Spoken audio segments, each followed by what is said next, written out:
My name is David Burnite. I'd like to tell you a little bit about my big grandma.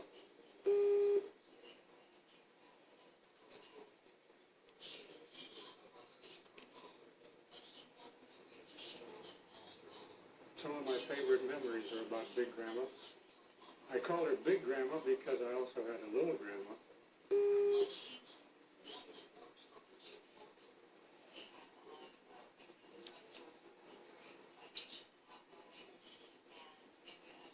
Big Grandma wasn't fat, she was just big.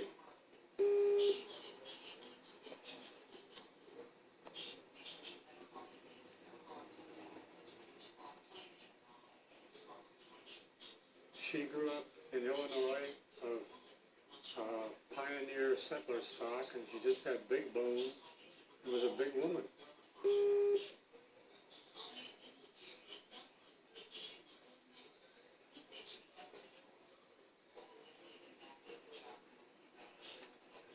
When my mother was 13, Grandpa died, and so Grandma took over and went to work and raised all three children herself.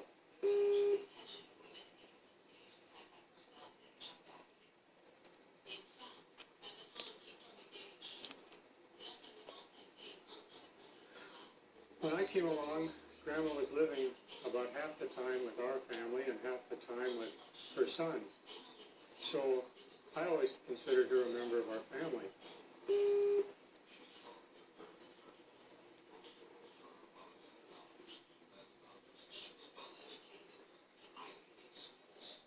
She would wash dishes and do the ironing and help my mother a lot. And I enjoyed Big Grandma.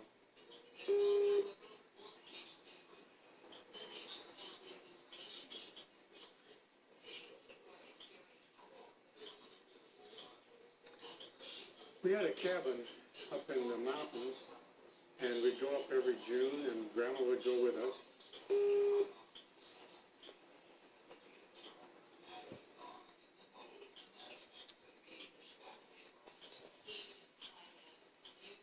And after the sweeping and dusting and bringing down the cobwebs was done, Grandma would go for hikes with me.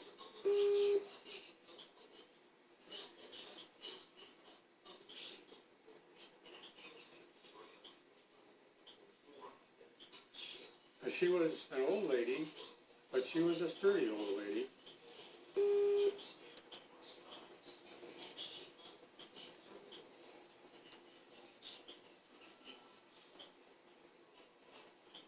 She always took along a big walking stick, and she told me that it was to kill rattlesnakes with.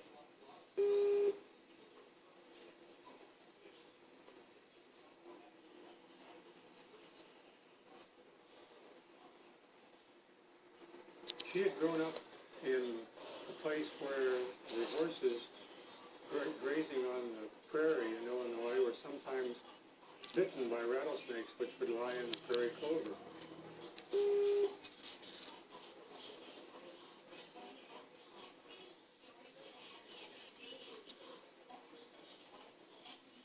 And so Grandma hated rattlesnakes, and whenever she would see one, she would kill it.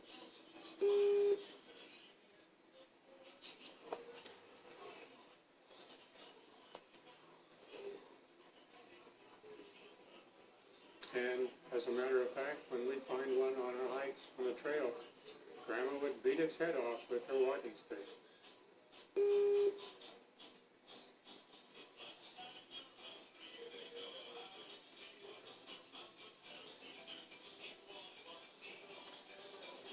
I think one of the funniest things that happened was one day when my dog Laddie cornered a skunk underneath our cabin.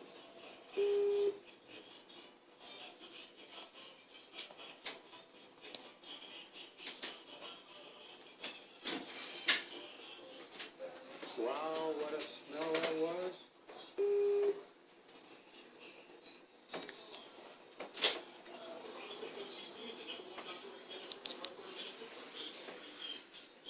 But Grandma was not even concerned.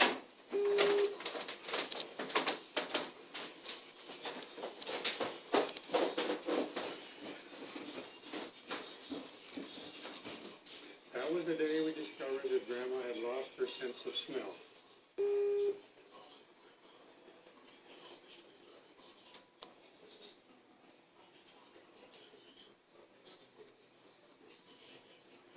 And as a matter of fact, now we understood why she's been complaining lately, that food just didn't taste as good as it used to.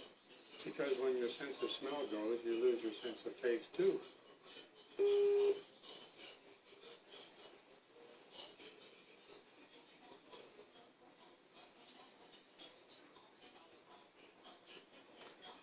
Grandma had been born in 1860, and she told me that when she was 5 years old, her father took her down to the railway crossing to see President Lincoln's funeral train go by.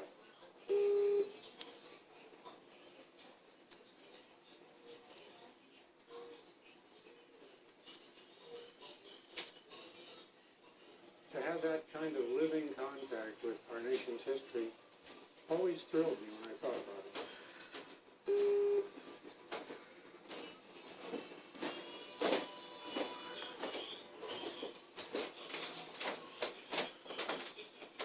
Grandma lived to be almost 102, and on her 100th birthday, President Eisenhower sent her a birthday card.